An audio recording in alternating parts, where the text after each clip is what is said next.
नमस्कार, Gauri special decoration या एपिसोडमध्ये आपल्या सर्वांचं खूप खूप खूप स्वागत आहे। आज आपण बसलेल्या गौराईपासून दोन प्रकारचे डेकोरेशन पाहणार आहोत। तर त्यासाठी मी जो पाणी पिण्याचा पिंपा असतो तो घेतलेला आहे। तुम्ही या ठिकाणी हंडा, कळशी काहीही वापरू शकता। तर त्याला आपण पाय ठेवून घेतलेला आहे आणि एक देवाची कळशी घेतलेली आहे, म्हणजे देवाचा तांब्या। यामध्ये दोन्ही मध्ये मी धान्य भरून घेतलेला आहे। तांब्या पूर्णपणे भरलेला आहे आणि जो पाण्याचा पिंपा आहे तो आपण अगदी थोडासा रिकामा ठेवलेला आहे। या ठिकाणी मी दोन दांडिया घेतलेल्या आहेत आणि त्याला क्रॉस मध्ये बांधून घेतलेला आहे। हे घट्ट बांधल्यानंतर आपण तांब्यावरती त्याचा मुखवटा बसवणार आहोत। तर आता आपण साडीची प्लेटिंग करून घेणार आहोत। तर अगोदर आपण साडीचा जो नेसता पदर आहे तो बाजूला ठेवायचा आणि आपण जी साइड पिन किंवा मग पदराची पिन करून घेणार आहोत। तर पदराची पिन करून घेतल्यानंतर आपल्याला ज्या निऱ्या असतात तर त्या निऱ्या करून घ्यायच्या आहेत। तर ही बसलेली गौराई आहे। तर एक वेळा जर आपण बसलेली गौराई सेट केली तर त्यामध्ये कोणत्याही प्रकारची ॲक्टिव्हिटी करू शकतो। तुम्ही या ठिकाणी हंडा वापरू शकता, कळशी वापरू शकता किंवा मग अगदी छोटासा डब्बा सुद्धा वापरू शकता, जेणेकरून आपला जो वरचा तांब्या आहे तो बरोबर त्या भांड्यावरती बसला पाहिजे। तर आपली गौराई बरोबर सेट होते। तर या ठिकाणी मी जो पाण्याचा पितळेचा पिंप असतो तो घेतलेला आहे आणि त्यामध्ये मी अर्ध धान्य भरलेला आहे, जेणेकरून हा डबा अजिबात हलणार नाही। तर या ठिकाणी मी निऱ्या सुद्धा करून घेतलेल्या आहेत। आता आपण साडीच्या निऱ्या करून घेतल्यानंतर आपला जो नेसता पदर आहे तो एक हातभर आपण खुला ठेवायचा आहे आणि ज्या निऱ्या करून घेतलेल्या आहेत तर त्याला आपण पिनअप करून घ्यायचं आहे, म्हणजे काटा पिनी त्याला आपण सिक्युअर करून घ्यायचा आहे। आणि आपला जो नेसता पदर आहे तो आपण तसाच ठेवलेला आहे।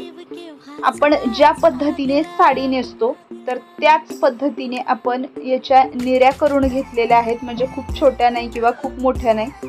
आणि याला आपण काटा पिन मधोमध लावलेली आहे, म्हणजे आपला जो वरचा भाग आहे तो पूर्णपणे पिंपामध्ये जाणार आहे।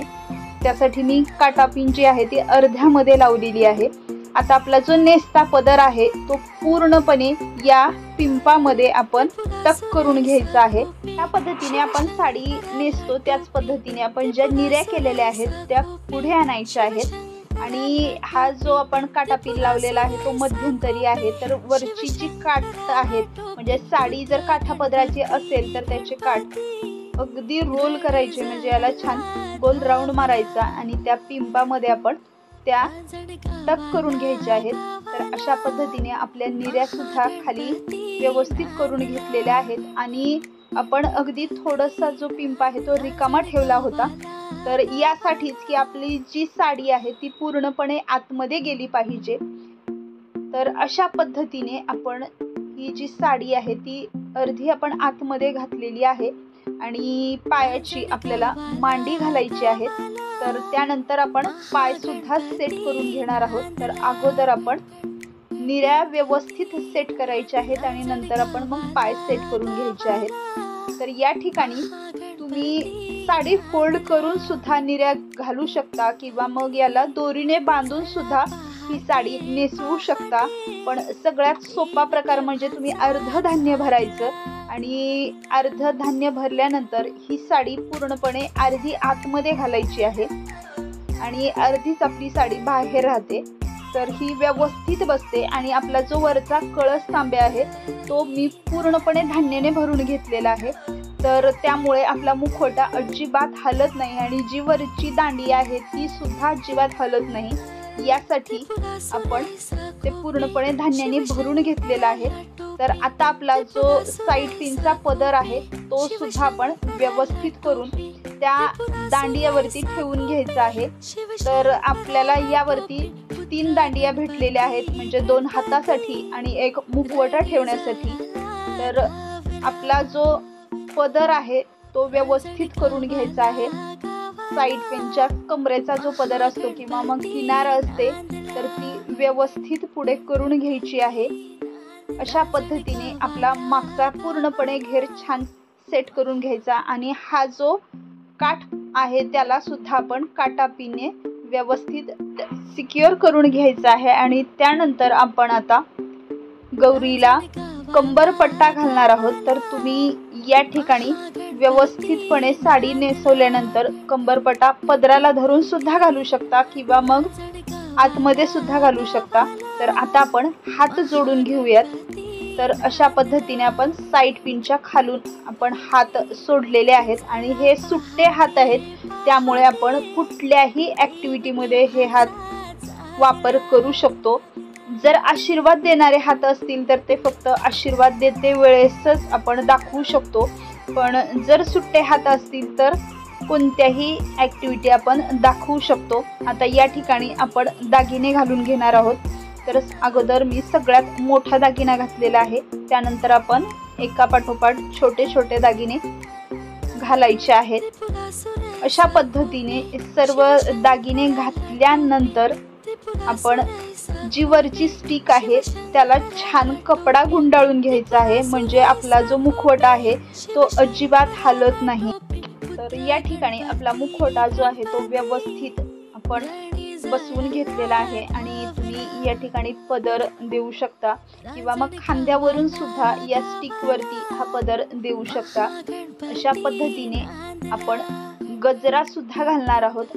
गजरा घाला किंवा मग गंगावन घातलं तरी सुद्धा चालेल किंवा मग केस खुले सोडले तरी सुद्धा गौरी खूप छान दिसते. अशा पद्धतीने आपली संपूर्ण गौरी तयार झालेली आहे. आता आपण गौरीचे पाय पूर्णपणे सेट करून घेणार आहोत. तर त्याच्या अगोदर आपण गौरीला घोंगट घालून घेणार आहे. तर तुम्ही या ठिकाणी घोंगट वापरू शकता किंवा नाही वापरलं तरी सुद्धा चालेल, पण ही गौरी अशाच पद्धतीने बसलेली खूपच सुंदर दिसते. तर तुम्ही ही पाटावरती बसवू शकता किंवा चौरंगावरती बसवू शकता. तर ही अशा पद्धतीने हरतालिका किंवा मग महादेवाच्या कुठल्याही पूजेमध्ये मंगळागौरीच्या वेळेस अशा पद्धतीने गौरी खूपच सुंदर पद्धतीने नटवली जाते. तर अशा पद्धतीने आपण गौरी छानपैकी तयार केलेली आहे. तर या ठिकाणी आपण स्वामी समर्थांचं सारामृत करते वेळेस किंवा मग पारायण करते वेळेस गौरी दाखवलेली आहे. तर त्यापुढे आपण पारायणाचं संपूर्ण साहित्य एका चौरंगावरती मांडलेलं आहे. या ठिकाणी महादेवाची पूजा मांडलेली आहे किंवा मग स्वामी समर्थांची मूर्ती ठेवलेली आहे आणि आपण सारामृताचा पाठ करते वेळेसची गौरी दाखविलेली आहे. तर या ठिकाणी आपण गजरा किंवा मग केस गौरीचे अतिशय सुंदर असे घातलेले आहेत आणि ही गौरी दिसण्यासाठी खूपच सुंदर दिसते. तर अशा पद्धतीचा तुम्ही देखावा सादर करू शकता अगदी घरच्या साहित्यामध्ये. तर आता आपण गौरीचा दुसरा लुक पाहणार आहोत. एकाच बसलेल्या गौरीपासून आपण या गौरीचे 3 लुक केलेले आहेत, म्हणजे एक मंगळागौरीसाठी तयार झालेली गौरी, दुसरी पारायण करते वेळेसची गौरी आणि आपण आता तिसरा लुक तयार करत आहोत. त्यासाठी मी एक चौरंग घेतलेला आहे, त्यावरती छान वस्त्र अंथरून घेतलेलं आहे आणि या ठिकाणी आपण महादेवाची पूजा मांडणार आहोत.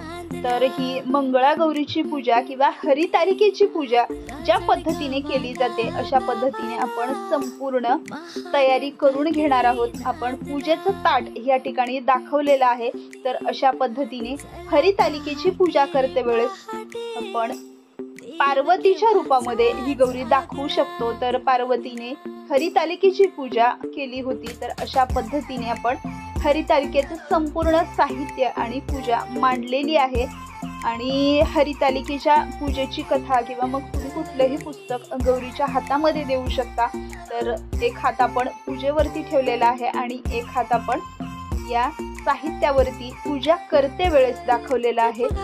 जे काही हरतालिकेचं पूजेचं साहित्य लागतं ते आपण या समोर मांडू शकता आणि देवाचं ताट किंवा मग हरतालिकेची जी पोथी असते ती आपण या ठिकाणी ठेवलेली आहे. तर अशा पद्धतीची गौरी सुद्धा खूपच सुंदर दिसते. तर तुम्ही ही पाटावरती मांडू शकता किंवा मग चौरंगावरती. ही गौरी हरितालिकेची पूजा करते वेळेस सुद्धा अतिशय सुंदर दिसते। तर अशा पद्धतीचा देखावा तुम्ही सादर करू शकता। तर एक वेळा बसलेली गौरी जर मांडली तर त्यावरतून आपण 2-3 प्रकारचे लुक देऊ शकतो। अशा पद्धतीचा देखावा तुम्ही नक्कीच ट्राय करून बघा आणि हा व्हिडिओ जर तुम्हाला आवडला असेल तर लाईक, शेअर आणि सबस्क्राईब नक्कीच करा। धन्यवाद।